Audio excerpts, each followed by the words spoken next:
சின்னம்மாட்ட கேட்கக்கூடிய கேள்வி, உங்க கட்சியில யார் யாரு என்னென்ன பொறுப்புல இருக்காங்க? நிர்வாகிகள் கேட்கிறேன். எங்க இருக்காங்க? இல்ல. உங்க கட்சியோட கொள்கை என்ன?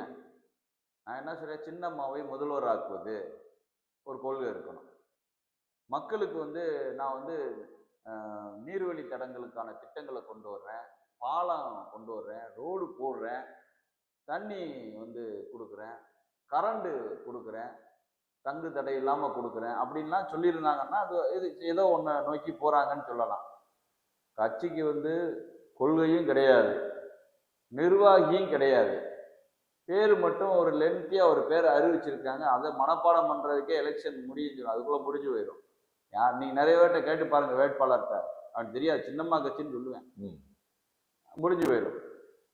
வேற வேற இடங்கள்ல உள்ள வேட்பாளரெல்லாம் வாடகைக்கு எடுத்துட்டு போட்டு அறிவிச்சிருக்காங்க. அவங்க சொல்ற ஒரே இது துரோகியை வீழ்த்துவேன். அது என்ன? யாரு துரோகி? மக்கள் துரோகியா? இல்ல அந்த அம்மா? எனக்கு அது புரியல. எனக்கு துரோகி யாருக்கு துரோகி? அவங்கள கட்சியில இருந்து நீக்கி விட்டாங்களா, அவங்க கட்சியில இருந்து ஒதுக்கி வச்சுட்டாங்களா, கட்சி ஒப்படைச்சிட்டு போனாங்களா, ஏமாத்திட்டாங்களா? சரி, அவங்க துரோகின்னு வச்சுக்கிட்டோம். யாருக்கு துரோகி? மக்களுக்கு துரோகியா? மக்களுக்கு அதுக்கு என்ன சம்பந்தம் இருக்கு? அந்த அம்மாவாச்சு, இல்ல அதிமுக கட்சியாச்சு, எடப்பாடியாராச்சு, ஏதோ ஒண்ணு அவங்களுக்குள்ள ஏதோ டைம் சரியில்லைன்னு கூட வச்சுக்கோங்க. ஏன் ஒரு 8 வருஷமா அந்த அம்மா கோமால இருந்தாங்களா? 8 வருஷத்துக்கு முன்னாடியே ஜெயில இருந்து வெளியே விட்டாங்க. 8 வருஷமா கோமால இருந்தாங்களா? அவங்க சரி துரோகி அன்னைக்கே வீழ்த்துவேன்னு சொல்லியிருந்தா எல்லாருமே அவங்க பின்னாடி போயிருப்பாங்க, நிறைய பேர் போயிருப்பாங்க. ஏதோ ஏதோ பண்ண போறாங்க, அடுத்தடுத்த லெவலுக்கு இந்த மக்களை கொண்டு போயிடுவாங்கன்ட்டு. இப்ப திடீர்னு என்ன துரோகி எலெக்ஷன் வரும்போது வீழ்த்துவேன்னா, எலெக்ஷனுக்கு அப்புறம் எடப்பாடியார் ஜெயிச்சிட்டாரு, இவங்க நிலைமை என்ன ஆகும்? கொஞ்சம் யோசிச்சு பேசணும். எனத்தையாவது வாய்க்கு வந்ததை பேசக்கூடாது.